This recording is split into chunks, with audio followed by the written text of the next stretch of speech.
Hello प्यारे बच्चों, welcome to Step Up Academy. I am Ruchi Upadhyay, your chemistry mentor. नाम तो अच्छे तरीके से अब रट ही गया होगा।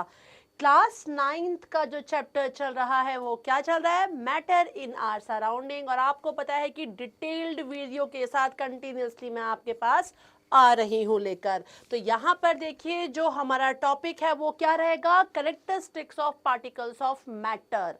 ये कौन सा चैप्टर है? Matter in are surrounding. और लास्ट जो आपने मेरा वीडियो देखा था डिटेल्ड वाला, वो क्या देखा? डिटेल वीडियो यही देखा था कि मैटर तो भाई हर जगह है।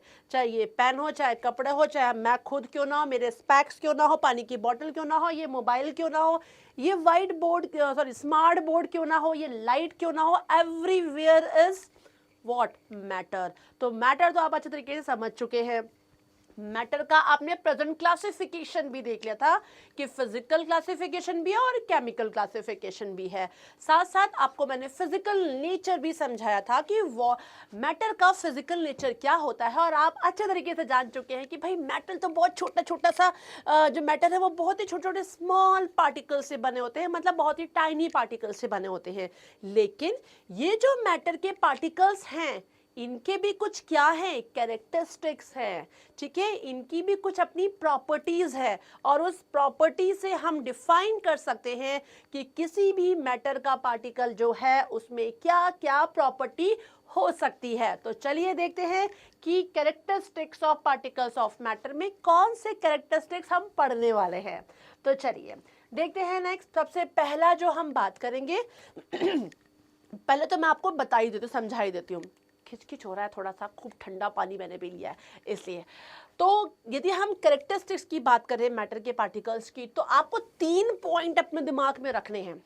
एक जो पॉइंट है वो क्या है? Particles of matter have space between them. मतलब कोई भी मैटर है, ठीक है, ये मैं इसकी भी बात करूँ, एक पेन की बात करूँ आपके सामने, ये एक मैटर है, ठीक है। ये जो इस मैटर के जो पार्टिकल्स हैं, इन पार्टिकल्स के बीच में क्या होता है? स्पेस होता है। अब ये तो ठीक है, सॉलिड है कि माना कि इनके जो पार्टिकल्स हैं वो बहुत ही पास पास हैं, ठीक है, इनके बीच में बहुत ज़्यादा फोर्स ऑफ अट्रैक्शन है, ये बहुत ही पास पास है। लेकिन यदि मैं लिक्विड की बात करूंगी या मैं गैसियस स्टेट की बात करूंगी, तो उनके पार्टिकल्स थोड़े बहुत क्या है? अपनी जगह थोड़ा छोड़ छोड़ के वाइब्रेट होते रहते हैं। तो एक बात कही गई है कि वो प्रॉपर्टी को आपको दिमाग में रखना है कि क्या ध्यान रखना है कि particles of matter have space between them. अभी हम एग्जाम्पल देखेंगे तो आपको पूरे तरीके से क्लियर हो जाने वाला है।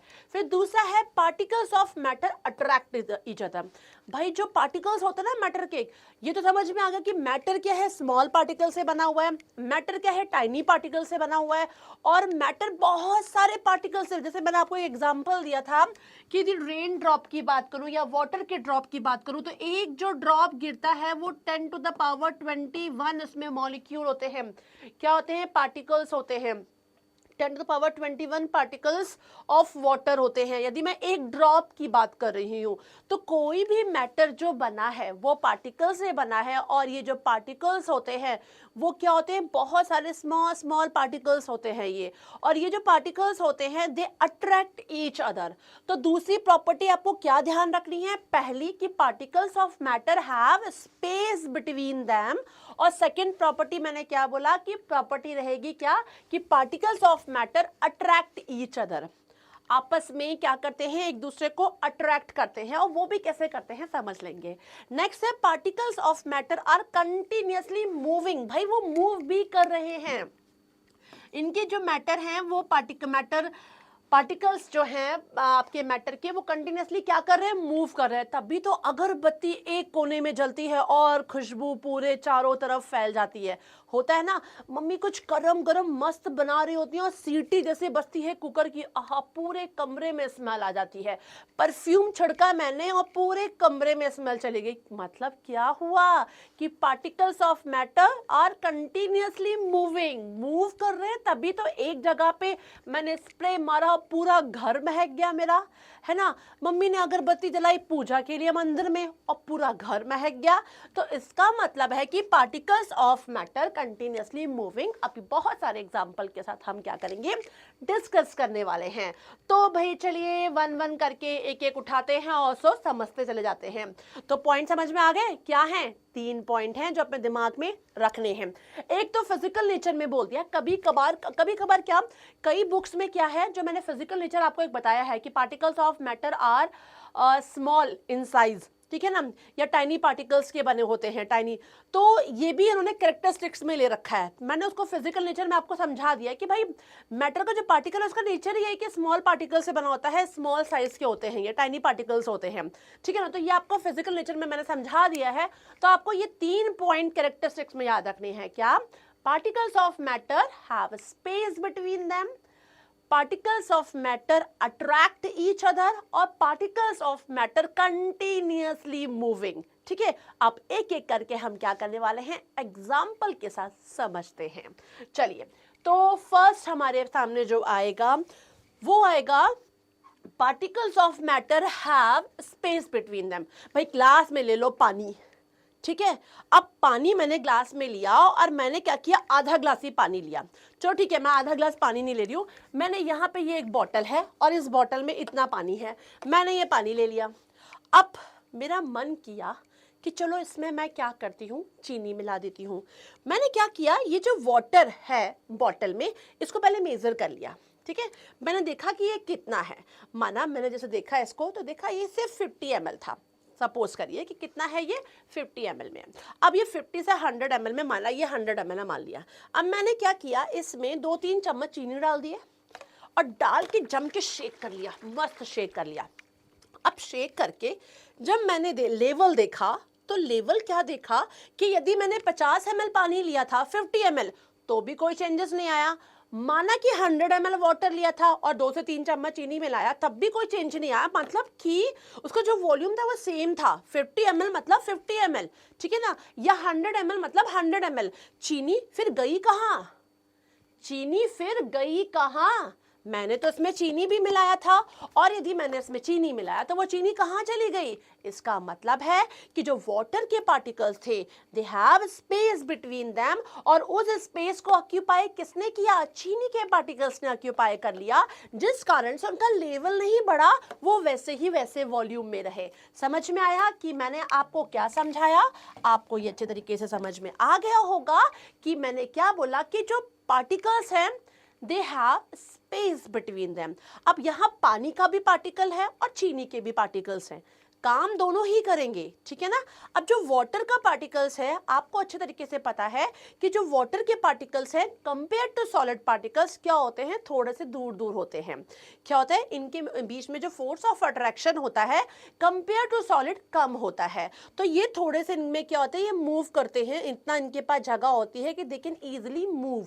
तो इतना इसमें स्पेस होता है कि लिक्विड में कि जो चीनी का पार्टिकल है वो वेरी इजिली उस जगह को क्या कर लेता है, ले लेता है, और पानी हमारा कैसे बन जाता है, शुगर वाटर बन जाता है। आप इसमें नमक भी मिला सकते हो भाई, नमक मिला के भी देख सकते हो, सॉल्ट वाटर में भी यही होगा, शुगर वाटर में भी यही होगा कि there is no change in volume, कोई वॉल्यूम में चेंज नहीं होगा, बिकॉज पानी के पार्टिकल का जो स्पेस था उसी स्पेस को क्या कर लेगा, वो ऑक्यूपाई कर लेगा। तो यही बात यहां कही गई है। Take some water in a beaker and note its level, dissolve some salt और sugar in it with the help of glass rod, the sugar dissolve in the water but the level of water does not change. This is because of particles of sugar get into the space between the particles of water। space ले लिया तो भाई कोई change नहीं आएगा। यहाँ पे देखिए आपके सामने है डायग्राम, ये लिया है, इसमें पार्टिकल्स मतलब वाटर है और हमने क्या किया, इसमें शुगर मिलाया तो लेवल में कोई भी चेंजेस अपने को नहीं दिखाई पड़ रहे हैं। जो भी लेवल है यहाँ पे इतना ही लेवल का ये दिख रहा है स्पेशली, और वही लेवल उसका होता है, लेवल में कोई भी चेंज नहीं आ रहा है। तो ये लिखा है the fact that there is no change in one volume of dissolving sugar in water tell us that there are space between the particles of matter. तो फर्स्ट आपको समझ में आ गया कैरेक्टरिस्टिक्स की क्या, कि particles of matter have space between them, और इसी कारण से पानी के जो पार्टिकल्स थे दे हैव स्पेस, और जिस कारण से जब हमने शुगर के पार्टिकल्स को मिलाया तो वो जो स्पेस वाली जगह थी उसी जगह को उसने क्या कर लिया, ऑक्यूपाई कर लिया, और जिस कारण से उसका जो लेवल था वो लेवल में कोई भी चेंज नहीं आया भाई। तो ये आपको पॉइंट अच्छे तरीके से क्लियर हो गया होगा। अब देखिए यहाँ पे सॉलिड और लिक्विड गैसेस दिए हुए हैं। ये सॉलिड देखिए लिखा है लीस्ट स्पेस, देखिए यहाँ पे कितना कम स्पेस दिख रहा है इसमें, है ना। स्ट्रॉन्गेस्ट अट्रैक्शन, क्योंकि यहाँ पे फोर्स ऑफ अट्रैक्शन बहुत ज्यादा होता है किसमें, सॉलिड में, तो सॉलिड में स्पेसेस कम होते हैं। सॉलिड के कंपेयर में इसमें क्या होते हैं, लिक्विड में देखा जाए तो यहाँ पे लिक्विड की बात की जा रही है, तो लिक्विड में कंपेयर टू, यहाँ पे देखिए चीज गलत लिख दिया गया है, दिस इज लिक्विड। बेटा ये लिक्विड है, ये गैसियस नहीं है, यहाँ पे आप गैस लिखेंगे, ठीक है। लिक्विड में क्या होता है, कंपेयर टू सॉलिड, देखिए थोड़ा थोड़ा आपको यहाँ स्पेसेस दिखाई पड़ रहे हैं। और सेम यही हुआ, शुगर जो था वो देखिए ये क्या था, जो स्पेसेस था उसी शुगर के पार्टिकल्स ने इसी स्पेसेस को क्या कर लिया था, ऑक्यूपाई कर लिया था। दैट्स वाई बिल्कुल भी क्या नहीं हुआ था, वॉल्यूम में चेंज नहीं हुआ था। तो इसके कंपेयर में इसमें स्पेस ज्यादा होते हैं। इसके कंपेयर में फोर्स ऑफ अट्रैक्शन की बात करें तो यहाँ स्ट्रॉन्गेस्ट फोर्स ऑफ अट्रैक्शन है, यहाँ पे दिए हम बात करेंगे तो हायर, मतलब कि इसके कंपेयर में तो इसमें लोअर ही है, कम है। अब ये गैसियस जो स्टेट है, यहाँ पे देखिए पार्टिकल्स कितने दूर दूर दिखाई पड़ रहे हैं आपको, बहुत दूर दूर, तो इनमें मैक्सिमम स्पेस होता है और अट्रैक्शन तो भाई इसमें ना के बराबर ही होता है, बहुत ही lowest attraction force of attraction होता है, लीस्ट फोर्स ऑफ अट्रैक्शन होता है। तो अब आपको समझ में आ गया होगा, particles of matter have space between them, तो सबसे ज्यादा स्पेस किसमें होगा, गैस में होगा, ठीक है। गैस के पार्टिकल्स में सबसे ज्यादा स्पेसेस होते हैं क्योंकि वहां पे फोर्स ऑफ अट्रैक्शन बहुत कम होता है। लिक्विड में क्या होता है, गैस से देखा जाए तो स्पेस कम होगा, ठीक है ना। और सॉलिड में सबसे कम स्पेस होगा क्योंकि उसके पार्टिकल्स बहुत ही क्या होते हैं, क्लोज टुगेदर, बहुत ही क्लोज आ जाते हैं, ठीक है ना। तो अब आपको ये समझ में आ गया होगा। और यहाँ पे लिक्विड स्टेट में क्या हुआ, जो मैंने आपको एक्टिविटी बताई, जब पानी में मैंने चीनी को मिलाया तो ये जो पानी में स्पेस आपको दिख रहा है इसके पार्टिकल्स में, उसी स्पेस को क्या कर लिया, शुगर के पार्टिकल्स ने या सॉल्ट के पार्टिकल्स ने क्या कर लिया, ऑक्यूपाई कर लिया, ठीक है ना। उसी को घेर लिया, उसी में चला गया और उसके बाद कोई वॉल्यूम में चेंज नहीं आया। सेकेंड है, particles of matter attract each other, वो क्या कर रहे हैं, आपस में अट्रैक्ट कर रहे हैं। मैं एक एग्जांपल लेके चलती हूँ सॉलिड के केस में, किसमें, सॉलिड के केस में लेके चलते हैं। देखिए आपके सामने यहाँ तीन चीजें दिख रही हैं। एक आपको दिख रहा है, ये देखिए आयरन नेल है, यहाँ पे देखिए ये रबर दिख रहा है आपको, ठीक है, ये आयरन नेल आपके सामने रखा हुआ है, ये रबर बैंड है और ये चौक है, क्लियर है। अब बात की गई है कि किसमें जो अट्रैक्शन है वो ज्यादा होगा, किसमें अट्रैक्शन ज्यादा होगा और किसमें अट्रैक्शन कम होगा, ठीक है ना। तो यहाँ पे ये बोला particles of matter attract each other. नहीं तो मैं एक सिंपल सी बात, आपको एक एग्जांपल लेती हूँ कि मेरे साथ चार लड़कियां खड़ी हुई हैं, ठीक है ना, चार और खड़ी हैं और हमने क्या किया, एक दूसरे की कमर को टाइट से पकड़ के खड़े हो गए और डांस कर रहे हैं, ठीक है। एक ये तरीका हो गया। अब ये तरीका हो गया, हम चार लोग खड़े हैं और बस क्या किया, हल्के से उसको टच कर लिया, उसका हाथ से हाथ को थोड़ा सा ऐसे करके उसमें होल्ड कर लिया। उसने मेरे हाथ को, नेक्स्ट वाले ने, इधर वाले ने मेरे हाथ को, फिर उसके नेक्स्ट को ऐसे होल्ड कर लिया। और एक में मैंने क्या किया है, तीन कंडीशन उन्हें ध्यान देना, एक में जम के कमर को पकड़ लिया है और फिर हम डांस कर रहे हैं, एक में सिर्फ हाथ से थोड़ा सा होल्ड करके कर रहे हैं, ठीक है। और तीसरे में क्या किया, सिर्फ उंगली से टच कर रहे हैं, उंगली से टच कर रहे हैं उसको, ठीक है ना, समझ में आ रहा है। अब मुझे बताओ किस में ज्यादा अट्रैक्शन होगा, खुद सोच के बताओ किस में होगा, जिसमें मेरे तगड़े तरीके से अट्रैक्शन किसमें होगा, फोर्स ऑफ, जहां हमने टाइटली बांधा था, है ना, मतलब हमारा attraction, force of attraction tightly हो गया था, बहुत क्लोज आ गए थे और हम डांस कर रहे थे कमर को पकड़ के। उसके कंडीशन में हम दूसरी कंडीशन की बात करेंगे जहां पे हाथ को होल्ड किया था, थोड़ा वो कंडीशन आएगी। लेकिन जहां पे हमने सिर्फ उंगली से टच किया था, वहां क्या हो जाएगा, वहां पे अट्रैक्शन सबसे कम हो जाएगा। क्या होगा, सबसे कम अट्रैक्शन हो जाएगा। सेम ऐसी ही कंडीशन सॉलिड में होने वाली है। एक एग्जांपल मैंने आपको ह्यूमन बीइंग का दिया। तो यहां पर आपके सामने ये तीन चीजें हैं भाई, आयरन नेल है, रबर बैंड और चौक है। तो बताओ भाई फोर्स ऑफ अट्रैक्शन किस में ज्यादा होगा, भाई फोर्स ऑफ अट्रैक्शन ज्यादा होगा आयरन नेल में। यदि मैं बोलूं हैमरिंग करो भाई, ठीक है, हैमरिंग से, स्ट्रेचिंग से, ये सब चीजें या तो हम उसको ब्रेक करेंगे, यही हम कंडीशन इसमें कर सकते हैं। आप यदि मैं बोलती हूँ, यहाँ पे लिखा है कि activity to prove that particles of matter attract each other. अब कैसे, टेक अ आयरन नेल, ले लिया भाई, ठीक है, अ पीस ऑफ चौक ले लिया, रबर बैंड ले लिया, try breaking by hammering, cutting और स्ट्रेचिंग, ठीक है। अब बोल रहे हैं क्या कि इसको ब्रेक करना है अपने को हैमरिंग करके या कटिंग करके या स्ट्रेचिंग करके, ठीक है। तो क्या होगा, अब क्वेश्चन क्या है, it is easy to break a piece of chalk, एक मारा बट टूट के, अरे टूट के ऐसे हल्के से पकड़ के तोड़ दो भाई, ब्रेक ही कर दिया, हैमरिंग करने की तो जरूरत ही नहीं है चौक में, समझ में आ रहा है, चौक में बिल्कुल भी अपने को हैमरिंग की जरूरत नहीं पड़ी। तो फिर लेस इजी टू ब्रेक अ रबड़, इसके कंपेयर में हम बात करें तो ये लेस रहेगा, ठीक है ना, क्या रहेगा, लेस इजी रहेगा, मतलब वेरी इजीली ये ब्रेक हो जाएगा, आप तो इसको ऐसे तक से तोड़ दोगे, क्लियर। अब इसके कंपेयर में ये रहेगा, लेकिन सबसे ज्यादा किसमें लगेगा ब्रेक करने में, आयरन नेल में, difficult to break an iron nail. आप इसको हैमरिंग करेंगे तो हैमरिंग करते करते करते करते थिन शीट में कन्वर्ट हो जाएगा, लेकिन इतनी जल्दी वो ब्रेक नहीं होगा। तो क्या मतलब है, फोर्स ऑफ अट्रैक्शन किसमें ज्यादा है, आयरन नेल में जाता है। इनके जो पार्टिकल्स हैं वो बहुत ही क्लोजली पैक्ड हैं, क्या है, बहुत ही क्लोजली पैक्ड है कंपेयर टू रबड़ and chalk, that's why force of attraction सबसे ज्यादा इसमें होंगे, और इनके जो पार्टिकल्स हैं दे अट्रैक्ट ईच अदर, सबसे ज्यादा एक दूसरे को क्या करेंगे, अट्रैक्ट करेंगे। तो यहाँ पे यही बोला था, force of attraction is maximum the particles of solid and minimum the particles of gaseous matter.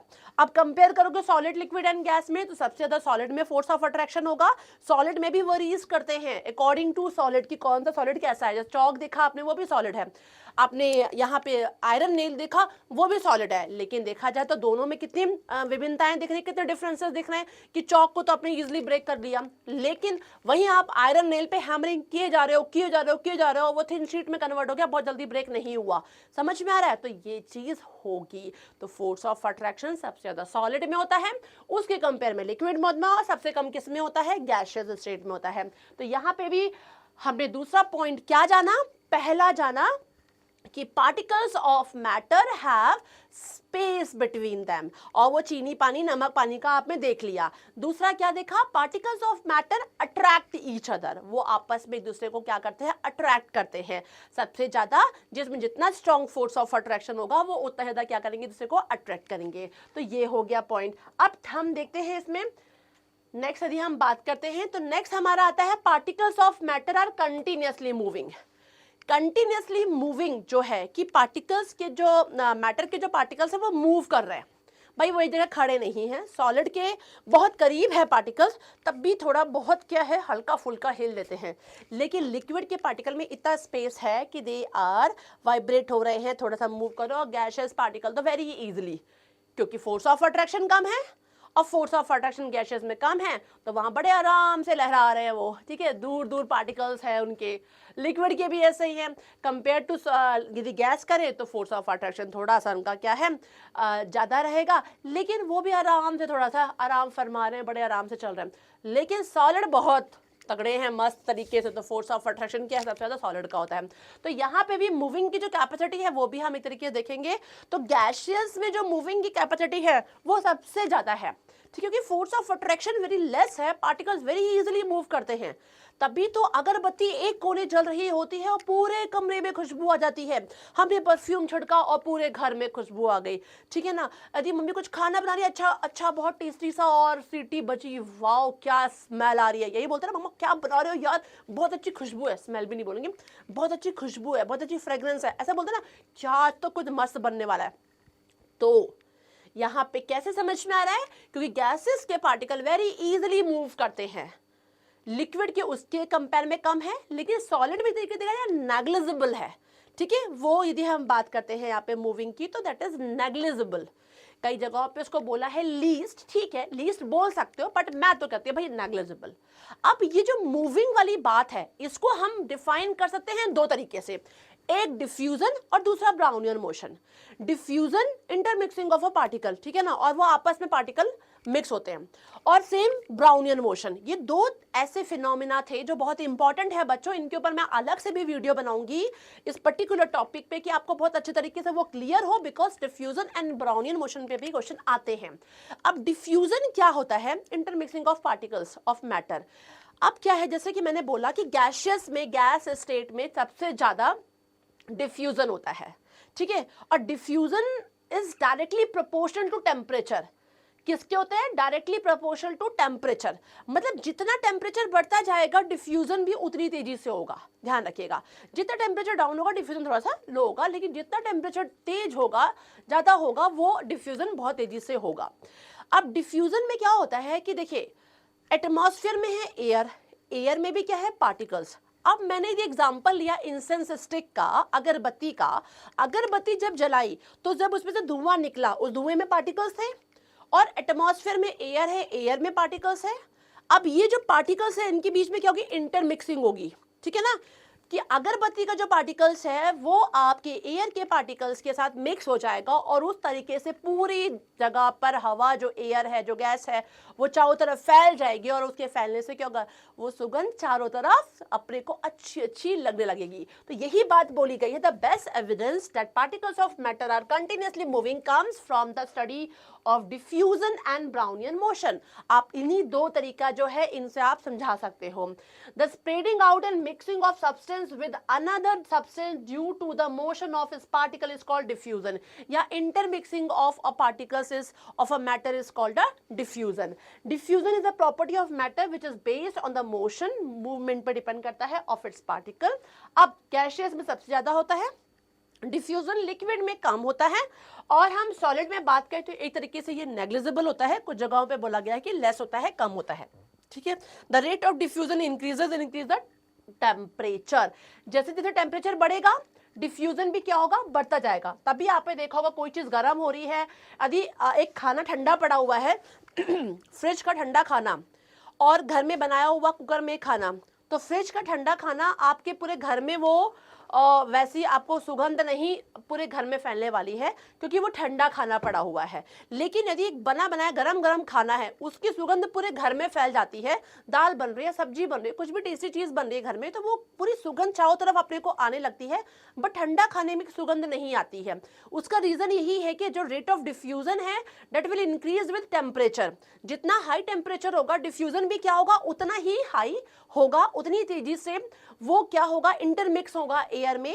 जो पार्टिकल्स होंगे उस गैस के, जो चीज बन रही है उसके पार्टिकल्स जो गैस के फॉर्म में निकल रहे हैं, वो पार्टिकल्स एयर के पार्टिकल्स में वेरी इजीली मूव क्या हो जाएंगे, मिक्स हो जाएंगे, और मिक्स होने के बाद वो चारों तरफ क्या हो जाएंगे, फैल जाएंगे। तो टेम्परेचर पे बहुत डिपेंड करता है क्या, डिफ्यूजन। जितना टेम्परेचर बढ़ेगा उसी हिसाब से क्या होगा, आपका डिफ्यूजन भी बढ़ेगा। अब जैसे यहाँ पे लिखा हुआ है when we light a burn an incense stick, जो मैंने आपको एग्जांपल दिया। और जब करते हैं कि एक कॉर्नर पे हम जलाते हैं और जो उसकी जो स्मेल होती है, प्लीजेंट सी स्मेल जो होती है, वो पूरे रूम में फैल जाती है। उसका सिर्फ कारण क्या है कि जो बर्निंग जो इंसेंस स्टिक है वो प्रोड्यूस कर रही है गैस वेपर के फॉर्म में, और वो क्या है जिस कारण से वो प्लीजेंट स्मेल वाली है, और ये जो पार्टिकल्स इसके होते हैं वो एयर के पार्टिकल्स में मिक्स हो जाते हैं। The particle of gas produced by the burning of incense stick move rapidly in all direction, mix with the moving particle of air in the room and rich every part of the room quickly. ठीक है ना, पूरे room में वो very easily फैल जाता है, जिस कारण से हमें चारों तरफ क्या है, वो फ्रैग्रेंस, वो खुशबू समझ में आती है। तो particles of a matter are continuously moving में डिफ्यूजन आपको समझ में आया होगा कि अगरबत्ती के फॉर्म में मैंने बताया कि गैस में बहुत ही तेजी से डिफ्यूजन होता है, जितना हाई टेम्परेचर होगा उतनी ही तेजी से डिफ्यूजन होता जाएगा। अब एक देखिए यहाँ पानी में बताया गया कि पानी में देखिए उन्होंने क्या लिया है, ब्लू और रेड कलर की इंक ले ली है, ठीक है, यहाँ पे रेड कलर की इंक है और वो लिया है पानी में। अब आप देखिए एक ठंडा पानी ले लो, एक गर्म पानी ले लो, ठीक है, उसमें डाल दो इंक, किसमें तेजी से फैलेगा, ठंडे में धीरे धीरे डिफ्यूजन होगा, धीरे धीरे वो पानी में मिक्स होगा। आपको मिक्स करना नहीं है भाई, मैंने क्या किया, सिर्फ पानी को ऐसे छोड़ दिया, ठंडा पानी और गर्म पानी, ठीक है ना। अब क्या करूंगी मैं, उसमें डालूंगी इंक। इंक जैसे डाला तो आपने क्या देखा, ठंडे पानी में इंक और गर्म पानी में इंक। गर्म पानी में बहुत तेजी से डिफ्यूजन होगा, बहुत तेजी से मिक्स होगा, वो मूवमेंट में आएंगे उसके पार्टिकल, और वेरी इजीली वो पूरा का पूरा पार्टिकल क्या होगा, रेड कलर का, यदि इंक है तो रेड कलर का पानी हो जाएगा, यदि ब्लू कलर का है तो ब्लू कलर का पानी हो जाएगा। लेकिन ठंडे में क्या होगा, वो धीरे धीरे डिफ्यूजन होगा। तो डिफ्यूजन भाई होता है पानी में भी, कंपेयर टू गैस कम होता है। लेकिन टेम्परेचर की बात करें तो टेम्परेचर को इंक्रीज करेंगे तो सेम वाटर में भी यही होगा जैसे गैस में होगा, कि पानी में भी क्या होगा, यदि पानी गर्म है तो बहुत इजीली डिफ्यूजन होगा, और पानी यदि ठंडा है तो बहुत धीरे धीरे डिफ्यूजन होगा, लेकिन होगा जरूर, ठीक है ना। तो ये एग्जांपल देखिए इंक का दिया हुआ है आपके सामने, जो मैंने आपको अच्छे तरीके से समझा दिया है। अब बात आती है ब्राउनियन मोशन की। हम ये जान गए कि भैया जो मैंने सिंपली आपसे बात बोली भी है, सिंपल मैंने आपको क्या बोला कि डिफ्यूजन गैसियस फॉर्म में बहुत ज्यादा तेजी से होता है, लिक्विड में उसके कंपेयर में होता है, लेकिन सॉलिड में मैं तो बोलती हूँ नेग्लिजिबल होता है, ना के बराबर होता है, ठीक है ना, नेग्लिजिबल ही आप मान लीजिए। अब है किसकी बात की जा रही है, ब्राउनियन मोशन। ब्राउनियन मोशन के बारे में रॉबर्ट ब्राउन ने 1827 में बताया था। कब बताया था, 1827 में ब्राउनियन मोशन के बारे में बताया था। और ये ब्राउनियन मोशन जो उन्होंने भी बताया था, पॉलन ग्रेन को लिया था वाटर में, क्या, पॉलन ग्रेन को पानी में डाला था। जब पॉलन ग्रेन को पानी में, देखिए यहाँ पे लिखा हुआ है, ये जो दिख रहा है आपको, ये पूरे जो पार्टिकल्स हैं, ये जो गोल गोल दिख रहे हैं, दिस इज पॉलन ग्रेन, ये पॉलन ग्रेन है। और जो ये चारों तरफ ये पूरा एरिया है, ये पार्टिकल्स वाटर के हैं, जो हमें नहीं दिख रहा, दैट इज इनविजिबल। जो इनविजिबल फॉर्म में है वो पार्टिकल्स वाटर के हैं, और जो आपको दिख रहे हैं वो पॉलन ग्रेन के हैं। अब उन्होंने क्या किया था, जब उन्होंने माइक्रोस्कोप से देखा तो उन्होंने क्या देखा कि जो पॉलन ग्रेन थे वो और जो पानी थे वो क्या थे, बहुत रैपिडली मूव कर रहे थे और जिगजैग मैनर में मूव कर रहे थे। देखो जिगजैग मैनर में वो मूव कर रहे थे। हो क्या रहा था, हो ये रहा था कि वाटर के जो पार्टिकल्स थे दे हिट, वो हिट कर रहे थे पॉलन ग्रेन्स के जो पार्टिकल है उसको, और वो हिटिंग के कारण, इसमें हिट वाली कंडीशन है कि दूसरे को हिट कर रहे थे, और हिटिंग कंडीशन के कारण क्या होता है कि वो जिगजैग मैनर में मूव करने लगे थे। तो यही चीज यहाँ पे लिखा हुआ है कि on looking through the microscope it was found that the pollen grain were moving rapidly through out water in a very unequal way, zigzag manner में वो दिख रहे थे। It was also observed that warmer the water faster the pollen grain move on the surface of water. यहाँ पे भी condition ये थी, पानी गर्म है तो वो बहुत तेजी से क्या होगा, मूव करेगा जिगजैग मैनर में। यदि पानी ठंडा है तो क्या होगा, जिगजैग मैनर में ही होगा, लेकिन क्या होगा, धीरे धीरे होगा। अब ये हो क्यों रहा है, क्या ऐसा कारण है, तो वही मैंने बोला कि पानी के भी पार्टिकल्स है और पॉलन ग्रेन्स के भी पार्टिकल्स है। तो यही हो रहा है, water is made up of a tiny particle which are moving very fast, बहुत ही तेजी से वो क्या कर रहे हैं, फास्टली, बहुत तेजी से वो दौड़ रहे हैं। The pollen grain move on the surface of water because they are constantly being hit by the fast moving particle of water. जो मैंने आपको बोला कि पानी के जो पार्टिकल्स हैं वो क्या कर रहे हैं, कंटिन्यूअसली हिट कर रहे हैं किसको, पॉलन ग्रेन्स के पार्टिकल्स को, और जब उसको हिट कर रहे हैं तो जिगजैग मैनर में अपने को पॉलन ग्रेन्स के पार्टिकल्स दिखाई पड़ रहे हैं बाय माइक्रोस्कोप, यहाँ पे जो दिखाई पड़ा। और जब गर्म पानी था तो गर्म पानी में और तेजी से ये मूविंग कंडीशन आपको दिखाई पड़ रही थी। तो ये पानी में इन्होंने जिगजैग मैनर में दिखाया क्या, पॉलन ग्रेन्स का कंडीशन की हिट किया जा रहा है। ऐसा ही यदि हम गैसेस में बात करें तो देखिए आपको ये इमेज दिख रही है बच्चों कि देखिए एक बीम से लाइट आ रही है, देखिए है ना, खिड़की में कभी कभार आप खड़े होते हो और एक बीम से लाइट आ रही होती है और आपको दिखाई पड़ रहे हैं बहुत सारे पार्टिकल्स दिख रहे हैं आपको कि जो एयर आ रही होती है, जो लाइट आ रही होती है उसमें बहुत सारे पार्टिकल्स अपने को दिख रहे होते हैं। फील किया होगा आपने, है ना, कभी कोई कोने बैठे हुए हो घर में और किसी बीम से लाइट आ रही है तो उसमें दिखेंगे आपको बहुत सारे ऐसे पार्टिकल्स उड़ रहे हैं। तो ये भी क्या है, ब्राउनियन मोशन को समझाता है कि Brownian motion can also be observed in gases. कैसे गैस में, sometime when a beam of sunlight enters a room, हमारे कहीं भी खिड़की से रूम में एंटर कर रहा होता है, we can see tiny dust particle suspended in air, है ना, चारों तरफ हमें एयर में दिखाई पड़ते हैं, which are moving rapidly in very haphazard way, बहुत ही ऐसे तो किसी भी वे में आपको दिखाई पड़ रहा है। This is an example of Brownian motion because air is gas, और गैस में भी क्या होता है, मूविंग पार्टिकल्स बहुत ही इजीली होते हैं और ब्राउनियन मोशन इसमें भी शो होता है। The tiny dust particle move here and there because they are constantly hit by the fast moving particle of air. The zigzag movement of the small particle suspended in a liquid और in a gas called Brownian motion, इसको ही हम क्या बोलते हैं, Brownian motion बोलते हैं। The process of diffusion and existence of Brownian motion gives the conclusion about the nature of matter, कि क्या है, कैसा है मैटर, कि particles of matter are continuously moving. The matter is made up of a tiny particles, जो यहाँ पे एक चीज दिख रही है आपको कि पार्टिकल छोटे छोटे बने हुए हैं, और दूसरा कि they are continuously moving, है ना। तो हमारे ये तीनों जो कैरेक्टरिस्टिक थे बच्चों मैंने आपको समझा दिए, और आई थिंक आपको बहुत अच्छे तरीके से अब तो समझ में आ गया होगा कि किसी भी मैटर का जो पार्टिकल्स हैं उनमें स्पेस होता है, किसी भी मैटर का जो पार्टिकल है वो कंटिन्यूअसली मूव करते हैं, और किसी भी मैटर का जो पार्टिकल है दे अट्रैक्ट ईच अदर, और इन एग्जाम्पल के साथ आपको अच्छे तरीके से समझाया। So thanks for watching this, bye bye.